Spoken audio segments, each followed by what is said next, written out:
That's I'll right. put OJ back and grab the final member. Goodbye, OJ One Simpson. more. Also, just for the record, Thomas, you named the darkest dog we've seen so far, OJ Simpson. Okay, don't think that it was about that at all. Yeah. He's actually very adorable, and I love him. It's honestly, just that he looks has like a teddy bear. He has a past that he has reformed from. Yeah. Much like. So, to be clear, you think that OJ is all reformed and in the clear. Think bygones can finally be bygones.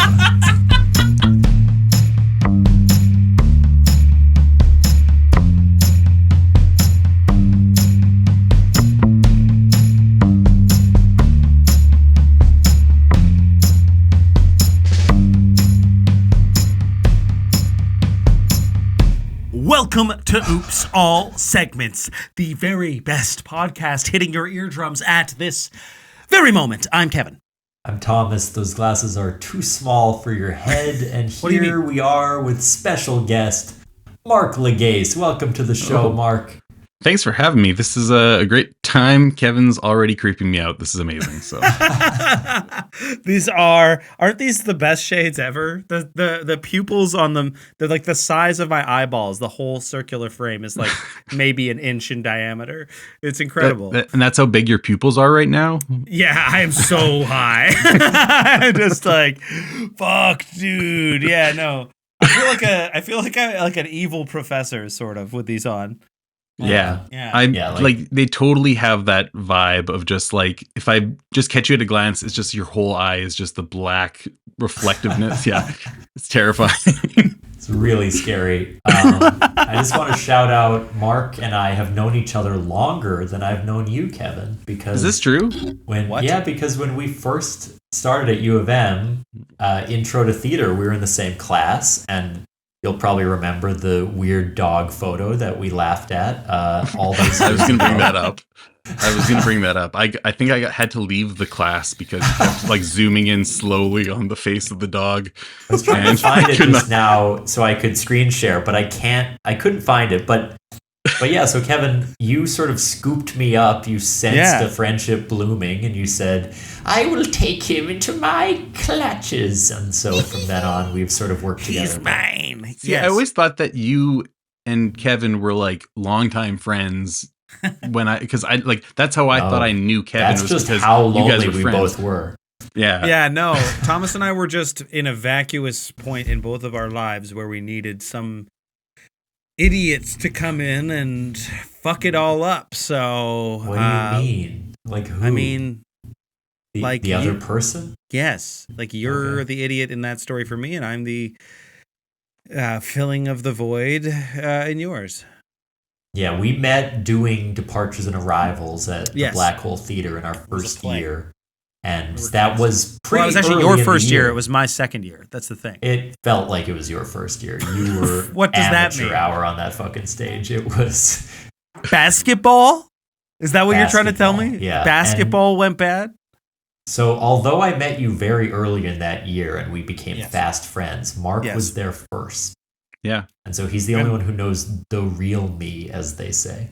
Yeah, you've changed a lot in that like For 2 the week better? time between the beginning of class and whenever you met Kevin. Changed a lot. It For did. the better, though, right? Yeah. I mean, jury's still out, but It is probably around now that would be maybe the anniversary of when we first met, actually. probably, Thomas. yeah. Because like the school year would have started, that was a main stage. It was the first main stage of the year that like usually goes up in November. And so like the first read through you weren't at, I remember. You couldn't make it to the first read through for Departures and Arrivals. Yeah. So I skipped met that you shit. at our first rehearsal. And so at our first rehearsal, or maybe I couldn't make it. One of us couldn't make the first read through. But at the first rehearsal I met you, and it would have been around now. So maybe it's our anniversary. Cool. Do you have that poster? Cool. Do you have like a poster from that show? I do Kevin? actually. I can go get it. It's Wow. in. It's No, not. don't, Is it that please. important though? But no. Please don't I make won't the effort. then. It's in Marc, a place where people can actually it see doesn't matter at all. Marc, how are you doing? I'm doing pretty great. It's been Great. it's been a crazy couple of days. Me and my wife are fostering some puppies currently. Holy They just arrived crap. yesterday, so So our house cute. is just a mess. And you're recently married, right? Very recently married. That's also pretty new. I was like, I feel like the last time when I saw you and sort of mentioned that you should come on the show. Yeah. It took you a while to get on the show because you were dragging that ball and chain behind you. Jesus. Yeah. Yeah. Sorry, but congratulations. I'm really I mean, congratulations on, whatever. Yeah, I think I saw you at the at your restaurant there, one of your restaurants. Dreamland Diner. Wedding invite must have got lost in the mail, as it were. Must have been lost in the mail. And I suggested a couple times, I was like, where is the venue? And you wouldn't tell me for some reason. You were keeping those details close to the chest, pal. Yeah. But it was a magical evening. The best day of my life. Nice. Yeah, it was the best day of my life. That sounds right. All the right people were there. It was perfect. All of them? Every single one of the right people? Damn. Yeah, the guest list was just like, we spent months on it, and it came out perfectly, I think. So, but it wasn't a small wedding; it was big. It was massive. Like our mailman was able to make it. It was awesome. Mailman? Yeah. Anyone who impacted your life in some way. Realistically, the mailman is there like daily, weekdays. Yeah. I call the mailman at the wedding the groom. Personally, but the mailman at the wedding. Yeah, the mailman. Yeah. The mailman. But no, everything's been pretty fun. So yeah, how about what's new with you guys? It's been a while. I mean, I've seen you, Kevin, but not you, Thomas. So you can. Newer? I'm less important. Yeah. Yeah. Well, I hopefully when this episode comes out, I will have passed my counseling exam. Yes. Congratulations to me, although I don't know yet. But yeah, I'm living large. We're in negotiations for Drunk Shakespeare United, the show that I perform in, and the contract looks promising. I hope that we get what we're bargaining for. That would be very exciting. So that's kind of the big thing. The big question mark. I wonder what deal we're gonna get, and if all these actors are gonna help push our theater into greater heights. That would be nice. Yeah. That's exciting. How long have you been out in Chicago for now? Like, I feel like it's been 5 years. That's a long time. Jesus Christ. Has it been 5 years? Yeah. Holy shit. It's 6 since I left Canada because I went to LA in 2017. Right. Do you feel like more you spent American like 2 now? years in England too. Yeah. I feel Canadian. I mean, I like elements of America. Obviously, America's bad, as is Canada in many ways. No offense. But both countries have problems. But I feel like I identify more with my Canadian identity. But as a city, Chicago is a very cool place, and I'm very fond of it, though I still feel kind of like an outsider in some sense. Mm-hmm. Yeah. Out of the places that I have been to in America, I feel like Chicago is the most like, I could see myself living here. It's the Winnipeg of the South, right? That's what they call it. That's what they say. That's what they say, yeah. When they're being mean. Yeah, which is hurtful, sort of doubly, as it were. Yeah. Thomas. I think, both places I live are bad. But yeah, I do kind of feel like I have a split identity, and I spend as much time in Winnipeg as I can. Just in case any wedding invites float my way, I'm usually there. In this case, that wasn't to be. But in general, I'm around. So if you kind of know me from back in the day and you are getting hitched, hit me up. Now, are you the type of wedding guest, though, that would like jump in to be the officiant if needed? Because I went to a wedding this summer where that had to happen, where the officiant had like COVID last minute and they just had to call in another guest. Oh my God. It was like, could you do a doctor on the plane moment? Yeah. I don't know anything about officiating a wedding, but I think I could pull it off. Yeah. Have you seen a movie with a wedding officiated a wedding. Have you? Okay. I officiated my brother Ravi's wedding, the brother that I am in business with. I was the officiant. I got my I got my. They called you Anthony Ordain. That's right. Chefing up them contracts, baby. That sucked. That tag sucked. that added nothing. I think it added. I mean, sucked.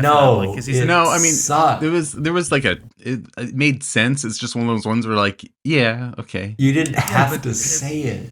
It couldn't if it made sense. It's probably at least I don't know if it sucked. Like it's at least at average. Yeah, it's gonna sit in like an okay. Sucked. I don't like say a this culinary because the restaurant culinary references, and then ordained because we're but all those things are the good things that Thomas did with his thing. Yeah. But what I said when I said chefing up them contracts, I believe it was. Oh yeah, that made no. Yeah. That was nothing.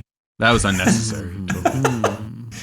And you don't get a check-in now, and you will not be checked in with. Yeah, it's time for the first segment.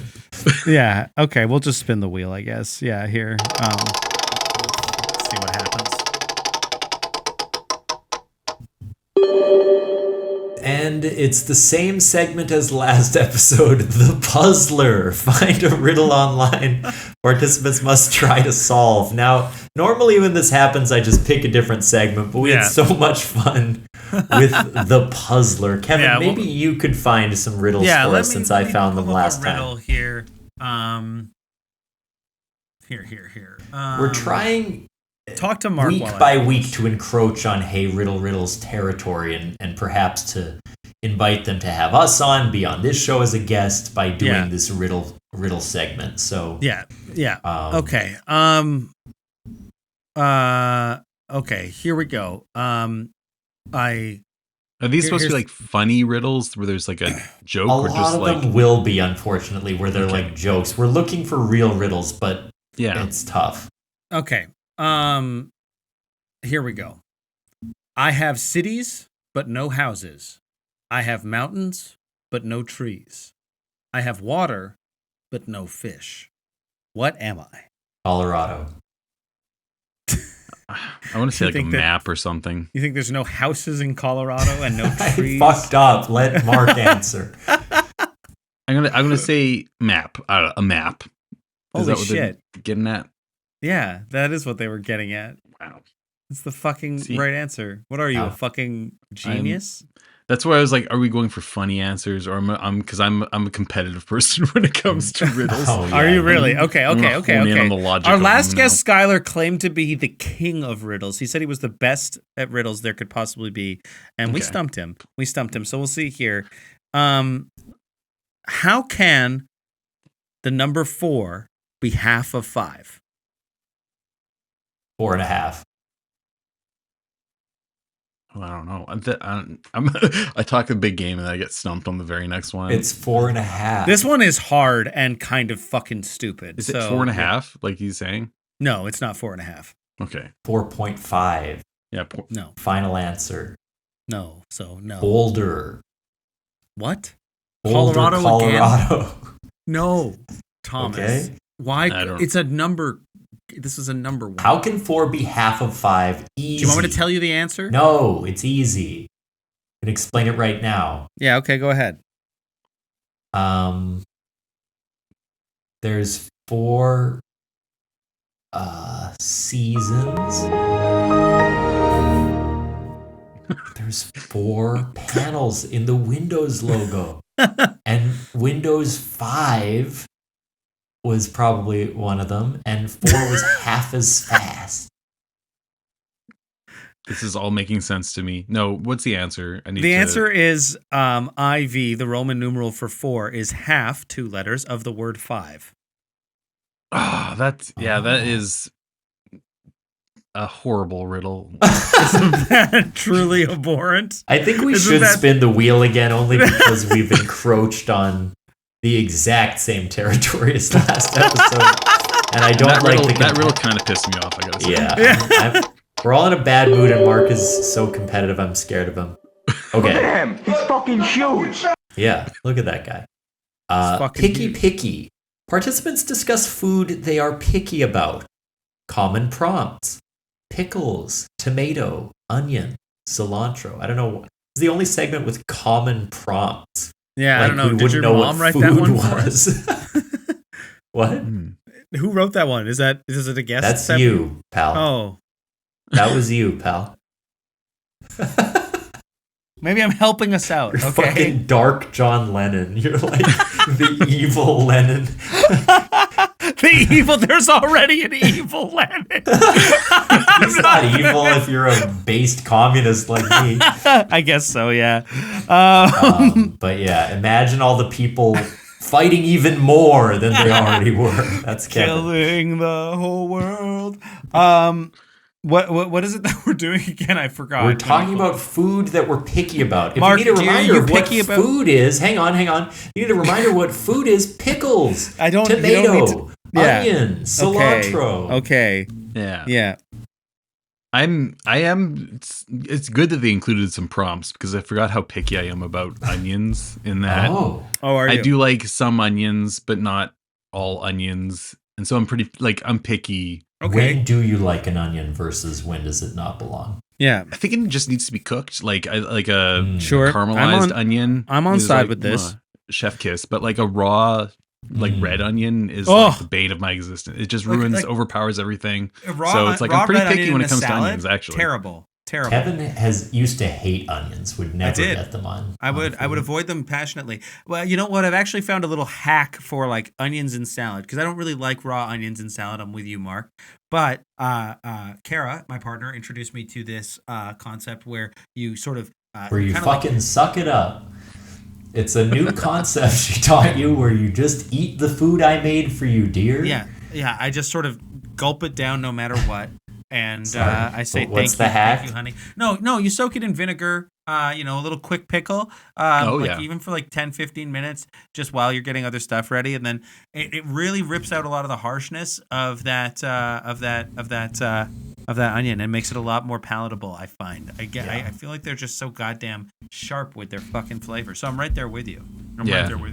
I did one of those, which I'm not going to buzz market one of them, but those home delivery meal kits that are so popular. Sure. I don't know if you guys have a sponsorship for one of those yet. I'm going to leave the door open because it was a good thing. I have used one before. Yeah. I used Blue Apron. Yeah, I think, Thomas, I dropped one of yours inside your lobby when I left. Yeah. But one of the recipes, like you pick up little things from those sometimes where it's like, one of them was like a quick, like you just on the stove with vinegar and it made the onions so much better. It's like, that's the thing. You just need to do something to them. Like right out, like just they grow in the ground and then people just slice them and put them on like a burger or something like raw. Like that's I don't know. So it's just gotta like make them. They taste so much better when you do stuff with them. But I mean, onions I think are kind of. This is not an interesting thought, but onions are like the most versatile food. Basically, they're like the basis of lots of cooking. They absorb flavor. They give flavor to other things. Yeah, for sure. They're extremely powerful. And I do like a raw onion on a Chicago style hot dog or on a McDonald's burger or a nice burger. But I know what you mean about the strong red onion taste. For me, I'm picky about tomatoes. I think sliced tomatoes have no. Do not need those on a sandwich. They get too soggy. Is it a texture thing? Yeah. They get soggy. I don't love the flavor of a raw tomato, though sometimes the exception here is like a caprese, where it's like a pesto and balsamic and cheese. Just to be clear, tomato. Thomas, they are unearthing an entire Coliseum outside of your home right now, right? That's to be noise that I'm hearing. Incredibly loud. I think that's what it is. I don't. It's fine. It doesn't matter that much. There's like a forklift driving down the street in slow motion. So if you're hearing that, listener, good. Thanks for listening. Yeah. Anyway, carry on. I'm sorry. But yeah, sorry. At the Coliseum, they serve tomat. Exactly. I'm picky about Brussels sprouts. So I'm right there kind of similarly with you guys are about these things. I feel about Brussels sprouts. I used to fucking hate Brussels sprouts when I was a kid. Isn't this a history thing where they started cultivating it differently, so the way we remember them as kids, they're genuinely less bitter than they used to be as a crop. Is that true? Yes. I think that's true. Yeah, they've been making them taste better. What? That's also, fucking crazy. I think it's also the opposite situation with tomatoes, where they like made them grow them to like be bigger and like look better in the grocery market, but the flavor has actually gone down. So like adding them to the sandwich, you are adding more moisture than flavor with a tomato. Yeah, just get ketchup at that point. But whoa, I didn't know. I didn't know any of this. So here, my theory was like, I don't think that my parents prepared vegetables in a way that I like. I think my parents were big on boiling vegetables and steaming vegetables. Same. And in my opinion, that's the worst way to prepare vegetables. I think roasting most vegetables makes them like incredible. And Brussels sprouts, if you like chop them up relatively finely and you throw a little bit of oil in there and then you spice them up a little with whatever you need, they're incredible in the oven. But they used to be like the example of a food that would make me gag in my head. Yeah. Like I was like that reaction would be like visceral. So that's Kim is pretty picky with food, and so but roasting is a good way to get her to kind of like I can get her to like broccoli if I throw it in the oven and put some right. And if you sort of say like, stuff, I fucking hate this broccoli, it's stupid bushy ass head, and then she's like, yeah, roast that shit. Yeah, maybe I don't know. Like, I think a lot of it for me came down to like in pop culture, kids programming, Brussels sprouts, broccoli were always like the vegetable. Yeah, and so I was like pre-programmed to hate them. Yeah, and then like you were saying, Kevin, like my parents would always just like steam or just like boil vegetables. So it's like the worst way to prepare them. So it's like you get the just bland, rubbery kind of vegetable. But when I don't think I even had Brussels sprouts until I was an adult, and I actually roasted them, and I was like, these were delicious. I don't understand.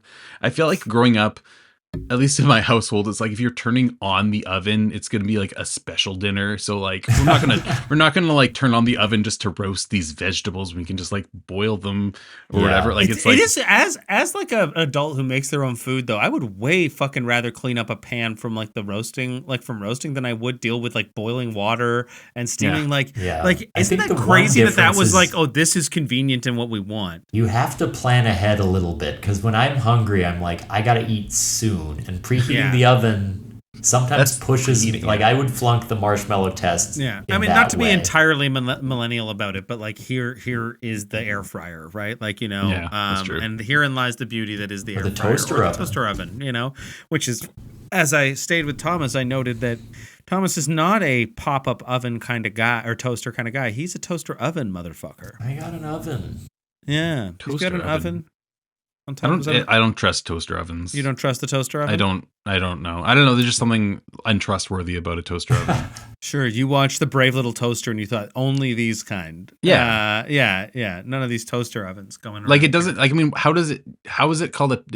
I always thought that toasters had to pop. I think like, I don't know if that like toasting is like the main function of a toaster, but to call yourself a toaster, you have to pop. It's just like the tray down. I don't trust it. Things have burnt in toaster ovens that would never burn in a toaster. So it's like, I think they're going to toasters. It's less good at the thing a toaster does, but it is more versatile. It can do other stuff. You can make a quick grilled cheese in there. You can throw in some like fries to reheat them, and it does it pretty well.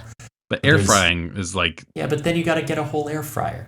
Yeah, I'd rather. I'm do you not have an air fryer, Thomas? I do not have an air fryer. Oh, moving on.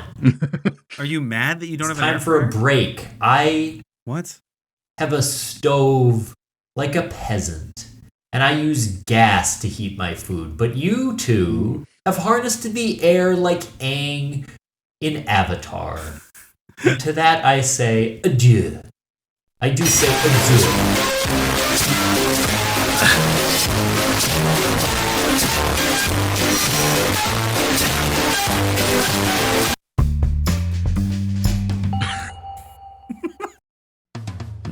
Do you smell that? It's Bullshit Alert, the podcast where we lie, cheat, steal, and sometimes, yes, sometimes, it's the truth. Think you can sniff it out?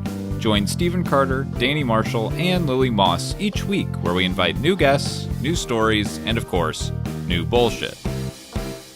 Find Bullshit Alert on Apple Podcasts, Spotify, and wherever else you listen to podcasts.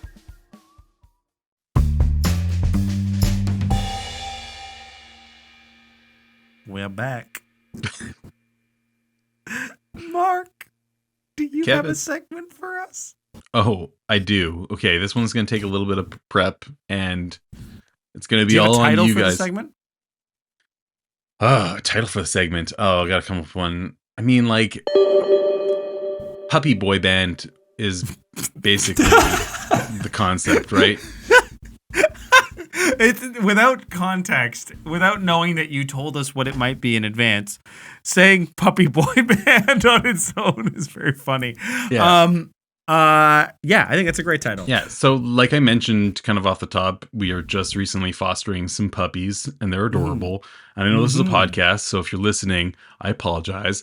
But it's going to be basically up to Kevin and Thomas to describe the puppies, give them a personality, and kind of pigeonhole them into like one of 4 slots in a boy band lineup of like, And to be bad clear, boy, those slots the are okay. heartthrob. Bad boy. Yeah. Yeah. Or we can also let's Heartthrob. leave the slots a little open. Yeah, totally. It's we'll up to you guys to figure this out because you're going to see them. So I'm going to put my headphones down, and I'll be back in like a minute with the puppy. We will fill time. We'll talk a little bit about our boy band experiences. Yeah. I went to see NSYNC in concert once when I was a kid. Yeah, they came to Winnipeg once, and they came on like, you know how Winnipeg will have some of those like fucking ridiculously hot days that make no sense, where it's like plus 38 degrees Celsius. Horrible. And it's like fucking ridiculous. So this is back in like the 90s. Oh, our first dog is here. I'll tell you the story after. Oh my God. These are the cutest things I've ever seen. Okay, so this little this is white puppy fluffy, number 1. Puppy number 1, little white fluffy. Just by default, he's so cute that I feel like without the other ones to compare, this one is like heartthrob, right? The like sensitive one, you know? Oh yeah, like the sensitive one. He's got like one little big brown patch above his eye. He's mostly white, and then there's like he's got his ears are brown, and a little brown patch on his back, and a little curly tail. And a little curly tail. Oh, you have to watch the video just for this. Is going to be our most popular reel by far, just because you get to see a bunch of puppies. Oh man, sensitive one. Do we have a name for this first member? We're just assuming they're all boy. We're just assuming they're all gender. Yeah. But, how about Gaspard? Can you say that again? It doesn't have to. We don't have to pick a fucking word that we know, dude. What was that shit? How's that going to play with the girls in the crowd that are screaming with these puppy boy band name? You don't want them to yell Gaspard out, I guess. No, we don't. Okay. I think his name is Psy. Oh, I like that. Psy, the sensitive one, yeah. Psy? It's short for Cyclops because he has the one spot over his eye. Okay. Oh, that's sweet. Okay, I'll be back with number 2. I like that. Okay, there goes Psy. Really good Cyclops, dog. Gaspard, though? What was that? So anyway, I went to go see NSYNC on a sweltering hot day. My mother took me. She got tickets. She really tried her hardest. It was such a difficult day. We go into the Burton Cummings Theater at that point. I think it was the Walker Theater. I can't remember. But anyway, she gets me a shirt, an NSYNC shirt. We get up. Our seats are in the back in the up area. We go up there. It's so hot. It's so hot. Oh, here comes another dog. Oh my God. Little golden dog. So I will say it's good that they all have their own different personalities and looks here because they're from the same. They really look distinct. This one has a white stripe down the center. Yeah, of it's his kind of face. got like a Spartan helmet of white on its. Yeah, little tip on his tail. Little white tip on the tail. Yeah. And it's like, oh, what the fuck? Whoa, what the hell? Like a light bubble picked up an auto thumbs up reaction from the dog, like to show us what it was thinking. Yeah, which was super weird. Oh my God. Yeah. Okay. So this dog is beautiful. I think this one is probably the bad boy, maybe, right? Yeah. I feel a little like he might be the bassist. I will say that's very astute because this guy is the bad boy. He's just learned to like pull it like pant legs and always starts fights and stuff. So he is the bad boy of the group. Yeah. And like, good. I mean, the bad boy in Backstreet Boys was AJ, right? Who was the bad boy in NSYNC? I don't remember. But I can't be bothered to remember this. What do you want to name this one? Well, you had a pretty good name last time. You want to call this one Gaspard? No, I just thought you could come up with a different name that was in that vein. Okay, for the I got bad it. Boy. I got it. Deej. That's a good one. Okay. All right. Yeah. I'll be back with number 3. Nobody knows what it's short for. Short for degenerate. I didn't end up getting to see NSYNC because it was so hot that I begged my mom to leave because I was uncomfortable. My mother, who definitely was not as huge of an NSYNC fan as I was, went through all of this effort to go take me to the concert and fought through this incredible crowd of screaming teenagers to get and we didn't even get to see them live.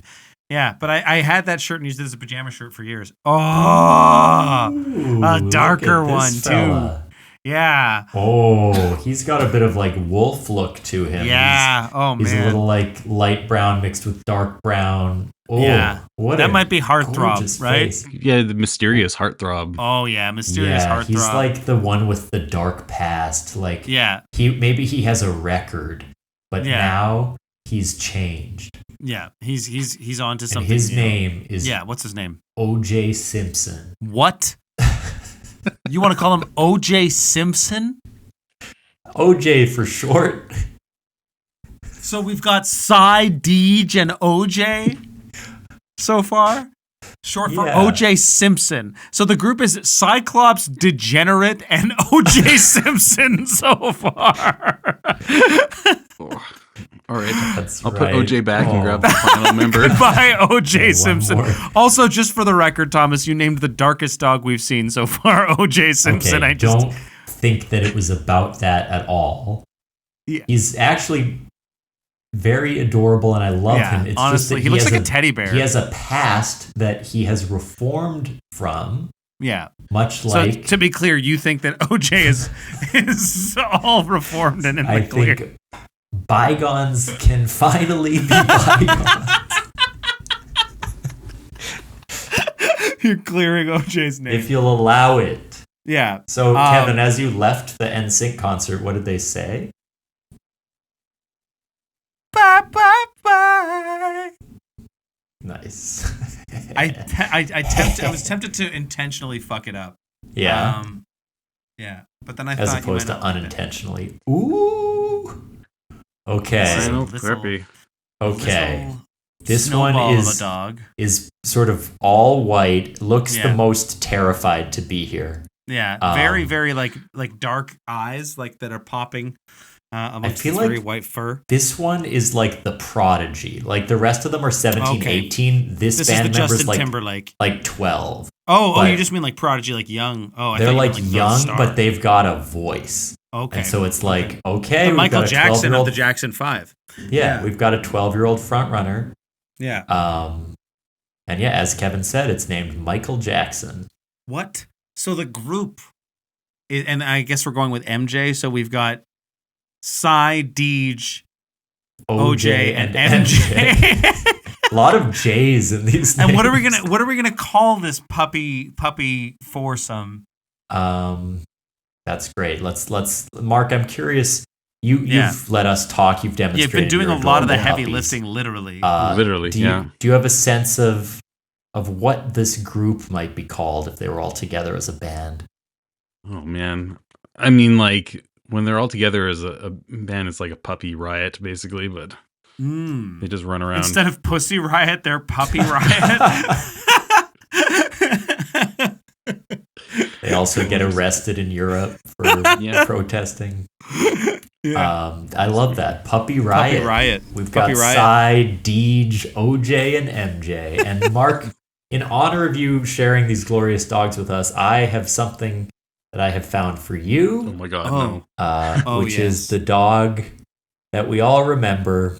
Let me just open it up. I haven't seen this picture in a minute. Oh I remember you had a mask of this. Yes, and you might be... You had a mask of this made? You might be excited to find out that is the photo I found. Here's the fact that it has like a white stroked outline. Stop zooming. You can see his like pink little stoned eyes and that little smirk on his face. That would be the band's album cover. That's their album cover. Yeah, just that photo. Yeah, with an explicit content sticker on the bottom. Lest we forget. That is the funniest That's thing beautiful. Ever. I love that, Mark. If you want to, I don't know if you want to hold the puppy for the rest of the episode or not. You can. I can. This one's like kind of my favorite. So okay, I'd great. The best for That's last. good. Of course, Michael Jackson would be. I want to know if you recall the King of Pup. Did we say that yet? No, that's very good. That's very good. I want to know if you remember something because a long time ago, you, myself, Thomas, and a couple of other friends performed in an improv show. And in that improv show, we called ourselves Sassless Chaps. And we were doing a show. We did a game called Late for Work. And during that game, Scott Redfern, who was on the show, who was in the group at the time, had to guess the name. So for those the uninitiated listening, Late for Work is an improv game where one of the improvisers leaves the theater, and then the other improvisers work with the audience to get a couple of suggestions that person has to try and guess when they come back in, while the other improvisers sort of mime or say one-liners to help them try and figure out what the clues are. And the audience sort of says, they kind of show off whether or not they're getting closer with their applause. And so we had a few things. It was like they were late for work for one reason. We can't remember what that is. What they're going to do to make it up to their boss, couldn't remember what that is. But who they were with, the answer was Rosie O'Donnell. And Scott Redfern came in, and we were trying so hard to get him to guess Rosie O'Donnell. Do you recall this? This is like a core improv memory for me. Yeah, and I think about this once a week. I do remember. Maybe I've blocked. I remember. Yeah, your blank stare explains why you don't do improv with us anymore. But I'm kidding. What did we do? How did we try to? Because that is hard. Dude, first, there was like.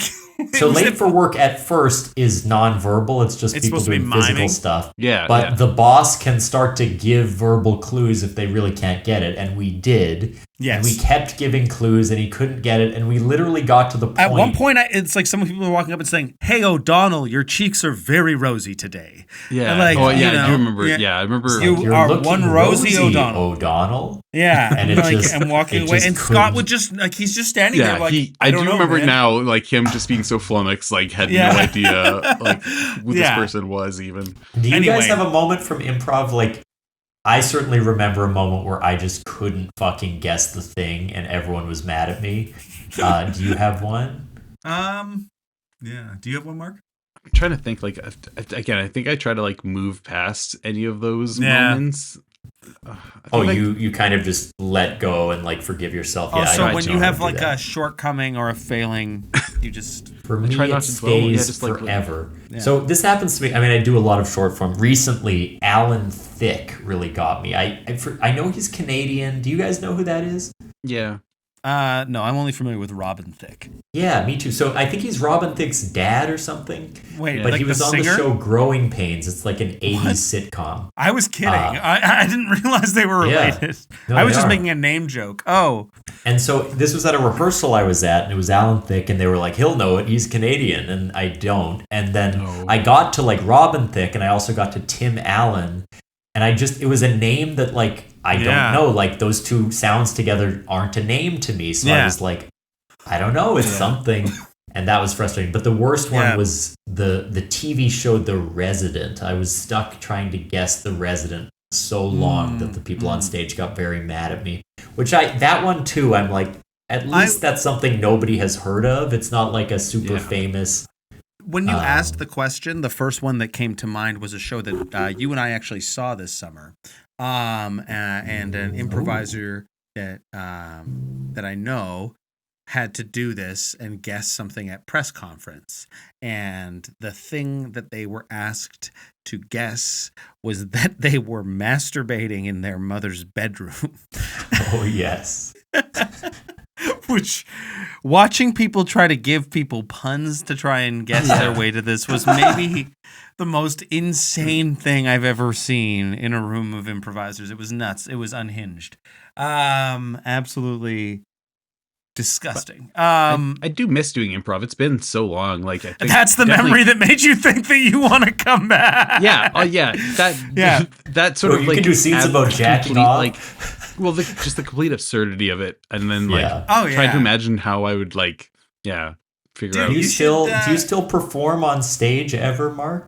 Yeah, this is as close as I've come to a stage. I think is in a podcast mic, but I don't know. Like, there used to be like open, like not. Like just jams? Not open mics for improv, like but sort of just kind of drop-ins in classes. So now, and stuff but there COVID, is. Take a look at Steven Sims' classes and workshops. Yeah, they're awesome, and they're really helping grow the community here in Winnipeg. This is like a weirdly personal plug in conversation, but like do that. If you're interested locally in improv, check out Steven Sims' classes. Well, the Improv Fest is coming up too. Are there workshops people can do? There are some workshops. I know one of them sold out. I know Kevin McDonald sold out right away. No doubt, yeah. But there are other ones too. Because I think were we a part of like a troupe for the Improv Fest at one point? I think I was. Maybe. I think you maybe did the U of M improv thing for a bit. I think it was. Yeah. For one show, anyways. Yeah, I think that does, or it was like, we did. Because I remember that. Yeah, I remember that being like probably like the highlight, and maybe one of the last times I did improv, where I was just like, it's not gonna get better than doing like a gala thing. Like, where else do you go from that? Yeah. I mean, the answer is it didn't. It didn't get better than that. It got truthfully though, Thomas and I did just get to see Ben Schwartz and Friends. This was crazy in the Chicago Theater, which is a incredible venue, gorgeous theater. There's like fucking amazing paintings of fucking Greek gods in the ceilings. It's a humongous theater, like sold out show. 3,600 people, 3,600 people. It was the biggest improv audience I've ever seen. 4 improvisers. Sure. You walk in, this audience packed, 4 chairs on the stage, just nuts. Like and the show was loose and silly and so familiar in so many ways. Most of the show is about going back in time to fuck yourself, or about like going to confessional and kissing the priest. Yeah, like it was just so like dumb in that improv dumb way, and it felt so like all of these people are still here for it, and there's like almost 4,000 of them all watching it, which is, I guess, maybe where you can go from there. But I mean, and that's like the bigger city. Like in Winnipeg, we have the festival, which is great, but like I guess in Chicago, things like that happen on a more regular basis, like shows like that, or there's like improv theaters in there's Chicago. A lot of improv happening all the time here, and sometimes it sells out. A lot of it doesn't sell that well. Even in Chicago, though, a show on that scale that is improv is very rare. Like that is different, and I'm still curious like how exactly they built that audience for improv in that way, because it's pretty unique.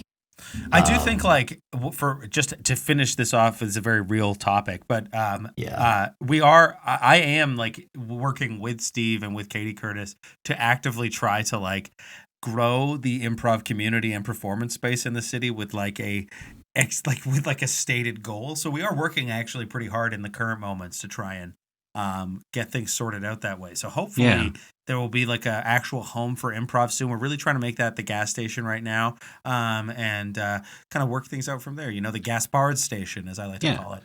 Not to get too much inside baseball for Winnipeg, but like in Winnipeg, there is like a lot of spots for stand-up comedy like popping up around. Yeah, there's a fair amount of open mics and stuff. Basement is kind of in my neck of the woods here too, and I think you guys have done improv shows Club there Sodas, too. We booked the Basement before. It's been a fun venue for us. It just can be a little out of the way. I mean, it's the Winnipeg thing though, right? The fucking city's like, boom. There's no central area to really be for everybody, so you kind of have to like carve out a home wherever you can, and then just grow it from there. And kind of build your audience of people that want to come check it out on a regular basis. Yeah. Sweet. So it's cool. Thomas, should we spin the wheel one more time? I think we should do one more seggy. Get one more quick seggy close in it here. out. Yeah. Let us with MJ guest. Yeah. Shout out to MJ. Does MJ have a real name? Clove Mommy right now. Mia. Clove. Just a clove. Yeah, I like it. What'd you say, Thomas? Mommy Mia. What? Participants must find and discuss a creepy pasta. Oh. Mark, you seem like a Reddit guy. I'm sorry. Yeah. Do you have any? Fuck? If you hadn't like apologetically laughed it just, through it. As I was saying it, I didn't mean it insulting, but I knew how it would come across. And yet completely accurate. Yes. Like are you talking like? Get shit on your ass. Your ass. Shut the fuck up. What do you pussy? Anyway, please stop. How did you get away with having a soundboard, Kevin? When was that decision made? And I guess Thomas was not informed at all. The most beautiful thing about being a producer is that nobody can tell you no. Yeah. Because you just yell. Most you of just these shut them creepy down. pastas are like 20 or more minutes long. Whoa. Yeah. That I'm can't trying be. to find a short. This one is only 10 minutes, but that's still pretty long. That's far too long. Hold on. Let's look up. We could do the 2-sentence horror. That's another Reddit thing, but that is different. Maybe if we search for just short creepypasta. Yeah. 8 short famous- creepypasta stories. Okay, here we go. I've got one. Do you want to hear darkness in the rearview mirror, instant messaging, roommate troubles, or kids in the dark? Roommate troubles jumps out to me. Okay, yeah, let's do it. Here, I'll get you some creepy ambience here. Hold on. Thank you, Kevin. Please play Yeah, that. yeah. Give me 1 second here.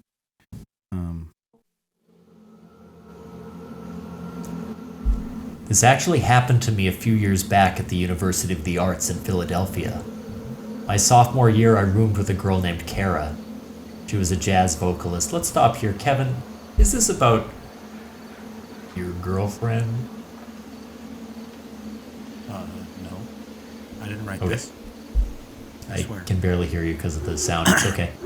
I said no, I didn't write this, I swear. She was a jazz vocalist, but her main interest was opera.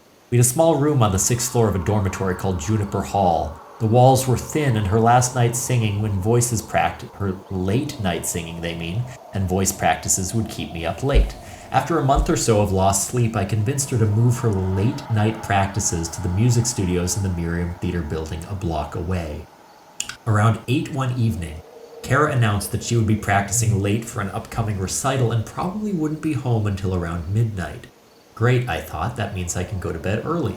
I was beat. I had a horrible day in acting studio and was ready to pass out as soon as I had dinner. She said goodnight and left, coffee and sheet music in hand. I made some grilled cheese and soup, gobbled it down, and immediately began to prepare for bed. That's a weird thing to eat right before bed, but okay.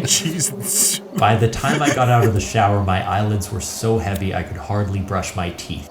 I pulled on my PJs and crawled into the top bunk of our bunk bed. I was out as soon as my head hit the pillow. I should take a second to describe the layout of our apartment. When entering the apartment, the bedroom was through a door immediately to the left. Our bathroom was inside the bedroom, just past the bunk beds. UArts is nice in the sense that you don't have to share bathrooms. Anyway, I woke up to the sound of my apartment door closing. I opened my eyes and groggily checked my phone. Midnight on the dot. I rolled back over and closed my eyes. I heard Kara enter the room and stop in front of the bunk bed, checking to see if I'm actually asleep, I thought. She flopped down on the bed below me, which was strange, as she was a stickler for brushing her teeth and washing up before bed. Then again, exams were just around the corner and we were all exhausted. The mattress below me creaked, and then was silent. I couldn't even hear her breathing. I started to drift off again. I was just on the edge of deep sleep when I was startled awake again by a noise. A key in the lock, the door opening, and Kara entering our apartment humming an opera tune. The mattress below me creaked. The end. I think MJ's scared. That was, I don't know. Oh, it's by Jesse Cosgrove. Shout out to Jesse Cosgrove. Jesse Cosgrove? Does it have like an address or something for Jesse Cosgrove? Why, do you want to find? If Kara's spending the night in, if Oh, she's you're spending the worried night in about someone else's Kara. You think that, room. is Kara an opera singer? She has trained vocally at some Can you point. turn off the creepy sound? It's impossible to hear you. I'm saying she's vocally trained at some point. I mean, she was Maria in West Side Story.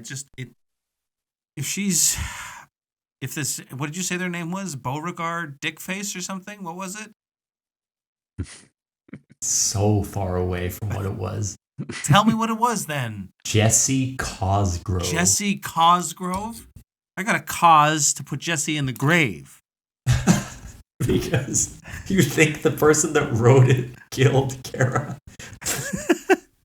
What did they do to my girlfriend? There's a creepy third person in the story. I don't think you followed it very well because I was too busy thinking about the furniture layout.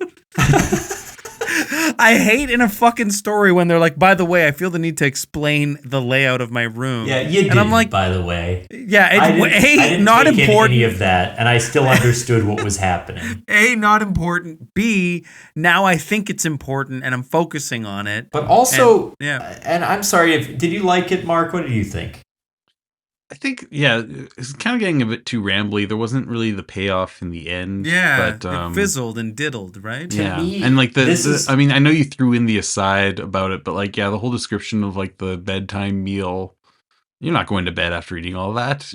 Like, let's have be a real big here. hot bowl of soup Is and then immediately is it lie perhaps down? that like eating all this huge meal is what's causing these like what the noises were her farting through the grilled cheese. You were farting so ripping hard. ass while you fucking slept. But okay, this is my thought. This is why these are all rated on the creepypasta.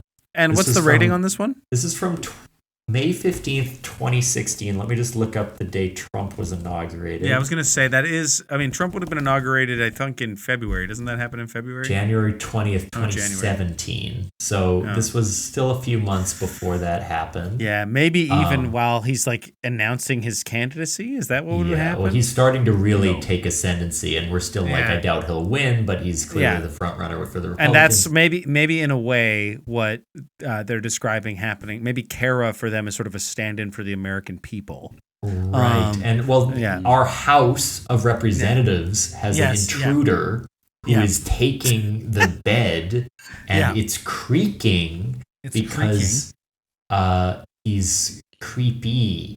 But so this is rated on the creepypasta site 7 out of 10 from 2.12 thousand votes. That's a pretty high rating. Now, this is my critique from a style perspective. Yeah. It is written with a level of unnecessary detail to make it sound true. Yes. But if you were writing a true story, you wouldn't end it on a cliffhanger unless there was some narrative reason that you like were unable to finish the story. But you're not typing like, the mattress below me is creaking right now. You're saying it like it happened in the past. So what the fuck happened? Yeah, and then the person just like sits, that closes their book and looks at you and says, "I'm a magician, never reveals his tricks." Do you know? Okay, you know what my favorite copy pasta is? Do you want to know what it is? Yes. I don't know if it's like I don't think it's like it was pre-Reddit. I think it's like very early internet 4chan? days, from my understanding. But it's called like Ted the Caver creepypasta. Yes, I read that. That is like that one. a very Ted the interesting Caver? one. It's like it's done as like a sites like site or whatever like that, site, and it's a very many pages to it. It's very long to read through. So when you started mentioning that, I was like, I want to bring it up, but I don't want to go through it all because it takes like an hour. But like it's very detailed. Like when Thomas was talking about like the detail making it believable, this one has so much detail in it, and it's about this guy just exploring this weird cave and finding weird chambers underground, and the way he describes like hearing things in the darkness. But it's just so well done that and it ends on a cliffhanger note of like not kind of knowing what ever getting resolved from it, but you're just like, what happened to this guy? Yeah. No, that's like the ultimate example of like, it feels real. It feels like someone's weird little online journal, and then something terrible happened, and you're just like, and then it just stops, and you're like, wait a minute, why? Like, why did you stop doing the logs? I think one of the last ones, like, keep going in there, just one last check to see what's happening, and then there's nothing, and you're like, and that works, right? That's it doing it properly. Yeah. Shout out to, what was it called? Ted the Caver. Ted the Caver. There's photos too. I think the photos add because they're really grainy, like taking with like a disposable camera style. Like you can kind of make out shapes and rocks. Do you guys but you're think just that like, Ted? Do you guys think maybe Kara's going over to Ted's place too, or? I think it's almost a guarantee, and I'm sorry. Yeah. And there is actually, maybe we can close with this. We should wrap up, but. Kevin, I believe I tried to tell this story to you, the Ted the Caver story from memory, on a camping trip with this was like early college. Oh, wow. And yeah. I remember because it was so creepy and I was trying to tell it like accurately. But in order to describe and what we've only he does, been camping together, I think maybe once, right? But in order to describe what he does, I had to keep saying the phrase, he squeezes into these like small crevices basically in the cave, and everyone at the campsite just couldn't stop laughing at me every time I said that. And I was trying to do a really good job of like summarizing the story and creeping everyone out like great horror ghost story, and you guys just laughed at me the whole time, and it was I'm so sorry. That's so funny. Oh, I'm not a good guy, am I? And that's our show, folks. Mark, is there anything you would like to plug? Did we finally get a breakthrough with Kevin this episode? You learned something for the first time. Mark, is there you have a podcast? Plug? Do you want to plug that or anything else? No podcast at the moment. I had a podcast. Do your research, Thomas. No, you could plug the past episodes if people could find them. If you can find them online. I did have a podcast called Wreck by Tech many years ago. I will plug my wife's knitted assortments. She makes hats and stuff.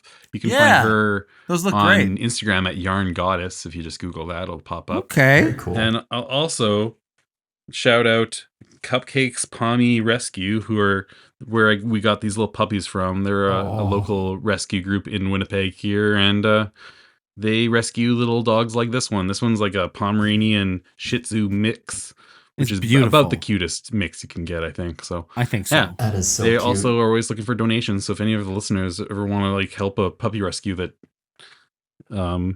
rescues puppy boy bands in their spare time. Yeah, exactly. You can come check. If you want to save Puppy Riot, Cupcake Puppy Palm Rescue. Yeah. Those are that's all I got. deeply touching Mark, plugs. do you have the Apple Podcast app on your phone? Do you have an iPhone? Or No, I don't an have Android an boy? I'm an Android boy.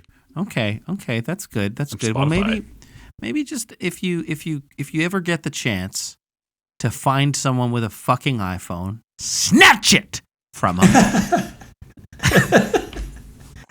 and punch in Oops All segments into their Apple Podcast app. Hit the 5 stars on the review function.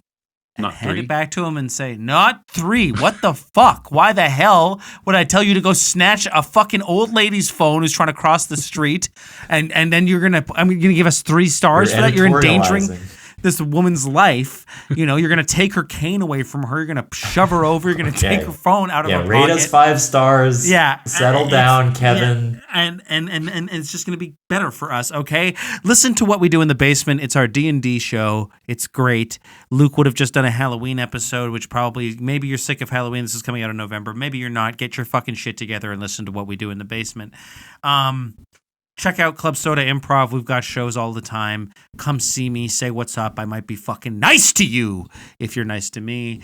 Don't take my phone. Don't push me over in the street. If you see Thomas in Chicago, fight him immediately on site. This. And follow Drunk Shakespeare United on Instagram. We are on in negotiations. Site. If they see you, Mark, aim my for oldest them. friend, thank you for coming on. Kevin, please stop. I can see it now. Thomas gasping for air. His mind shutting down slowly as his lungs fill with milky cream. Whose cream? Who's to say? But it is cream. This and is it is written worse very than the milky. creepypasta. It's so vague. What is that? Kevin produced a song to bully me.